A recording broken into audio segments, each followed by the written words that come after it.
degrees, and the recommendations of the UN high-level expert group of net zero. Plans that cover emissions across the entire value chain, that include interim targets and transparent verification processes, and that steer clear of the dubious carbon offsets that erode public trust while doing little or nothing to help the climate. We can't fool nature. False solutions will backfire. We need high-integrity carbon markets that are credible and with rules consistent with limiting warming to 1.5 degrees. And I also encourage scientists and engineers to focus urgently on carbon dioxide removal and storage, to deal safely and sustainably with final emissions from the heavy industries hardest to clean. And I urge governments to support them. Let me be clear. These technologies are not a silver bullet. They cannot be a substitute for drastic emission cuts or an excuse to delay fossil fuel phase-out. But we need to act on every front. Dear friends, the second area for action is ramping up protection from the climate chaos of today and tomorrow. It is a disgrace that the most vulnerable are being left stranded, struggling desperately to deal with the climate crisis they did nothing to create. We cannot accept a future where the rich are protected in air-conditioned bubbles, while the rest of humanity is lashed by lethal weather in unlivable lands. We must safeguard people and economies. Every person on Earth must be protected by an early warning system by 2027. And I urge all partners to boost support for the United Nations Early Warnings for All Action Plan. In April, the G7 launched the Adaptation Accelerator Hub.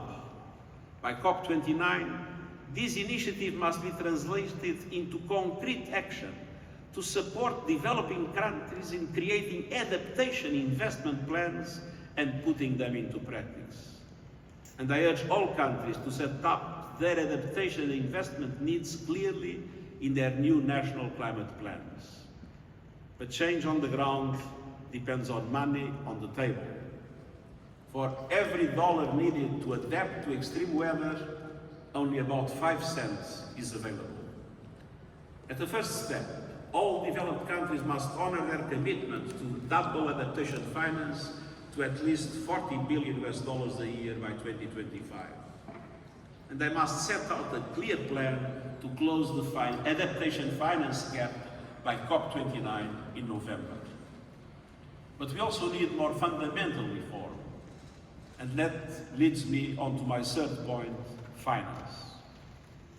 Dear friends, if money makes the world go round, today's unequal financial flows are sending us spinning towards disaster. The global financial system must be part of the climate solution. Eye-watering debt repayments are drying up funds for climate action. Extortion-level capital costs are putting renewables virtually out of reach for most developing and emerging economies. Astoundingly, and despite the renewables boom of recent years, clean energy investments in developing and emerging economies outside of China have been stuck at the same levels since 2015. Last year, just 15% of new clean energy investments went to emerging markets and developing economies outside China, countries representing nearly 2/3 of the world's population. And Africa was home to less than 1% of last year's renewables installations, despite its wealth of natural resources and vast renewables potential. The International Energy Agency reports that clean energy investments in developing and emerging economies beyond China need to reach up to $1.7 trillion a year by the early 2030s. In short, we need a massive expansion of affordable public and private finance to fuel ambitious new climate plans and deliver clean, affordable energy for all. The September Summit of the Future is an opportunity to push reform of the international financial architecture and action on debt. and I urge countries to take it.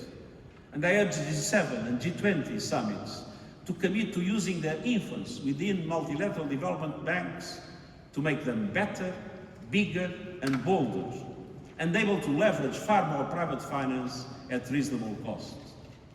Countries must make significant contributions to the new Loss and Damage Fund and ensure that it is open for business by COP29. And they must come together to secure a strong finance outcome from COP this year, one that builds trust and confidence, catalyzes the trillions needed, and generates momentum for reform of the international financial architecture. But none of these will be enough without new, innovative sources of funds. It's time to put an effective price on carbon and tax the windfall profits of fossil fuel companies.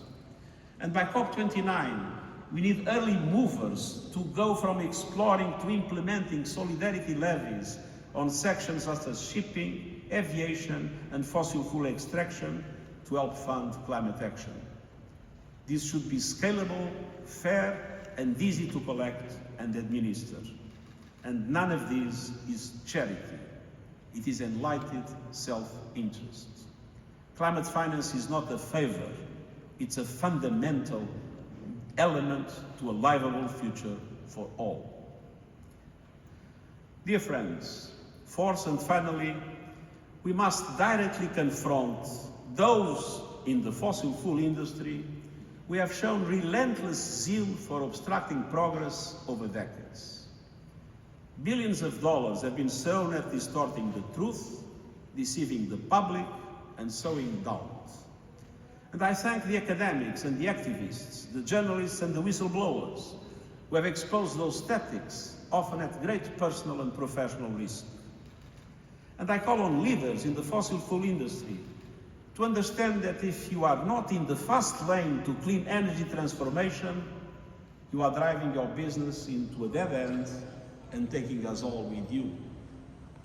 Last year, the oil and gas industry invested a measly 2.5% of its total capital spending on clean energy. Doubling down on fossil fuels in the 21st century is like doubling down on horseshoes and carriage wheels in the 90s. So, to fossil fuel executives I say, your massive profits give you the chance to lead the energy transition. Don't miss it. And financial institutions are also critical because money talks. It must be a voice for change. And I urge financial institutions to stop bankrolling fossil fuel destruction and start investing in a global renewables revolution. To present to the public credible and detailed plans to transition from fossil fuels to clean energy with clear targets for 2025 and 2030. And to disclose your climate risks, both physical and transitional, to your shareholders and regulators. Ultimately, such disclosure should be mandatory. Dear friends, many in the fossil fuel industry have shamelessly greenwashed, even as they have sought to delay climate action with lobbying, legal threats, and massive ad campaigns. And they have been aided and abetted by advertising and PR companies. Mad Men, remember the TV series, Fueling the Madness. I call on these companies to stop acting as enablers of planetary destruction. Stop taking on new fossil fuel clients from today and set out plans to drop your existing ones.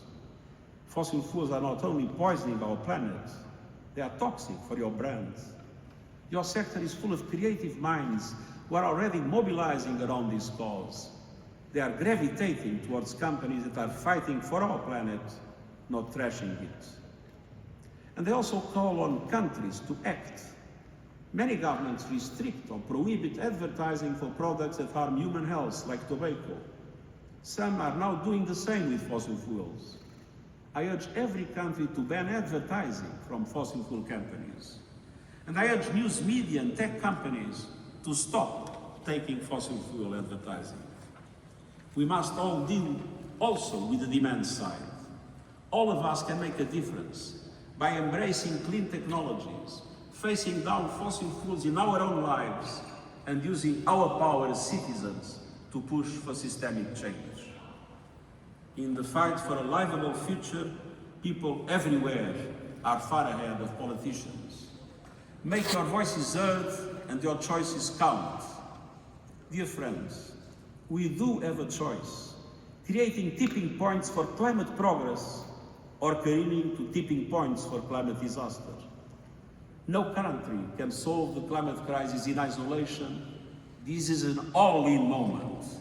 And the United Nations is all in, working to build trust, to find solutions, and to inspire the cooperation our world so desperately needs. And to young people, to civil society, to cities, regions, businesses, and others who have been leading the charge towards a safer, cleaner world, I say thank you. You are on the right side of history. You speak for the majority. Keep it up. Don't lose courage. Don't lose hope. If we the peoples versus, it is we the peoples versus the polluters and the profiteers. Together we can win. But it's time for leaders to decide whose side they are on. Tomorrow it will be too late.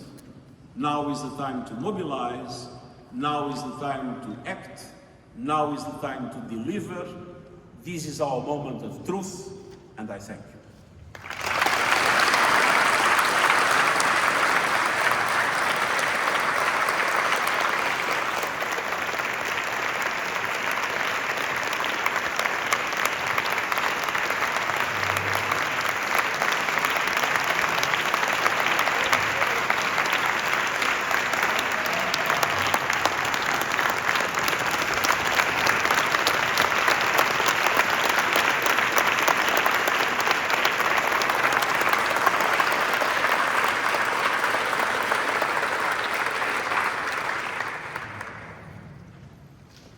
Secretary General, I'm so glad the applause has stopped so that we can have a conversation. I was a little worried it would take the rest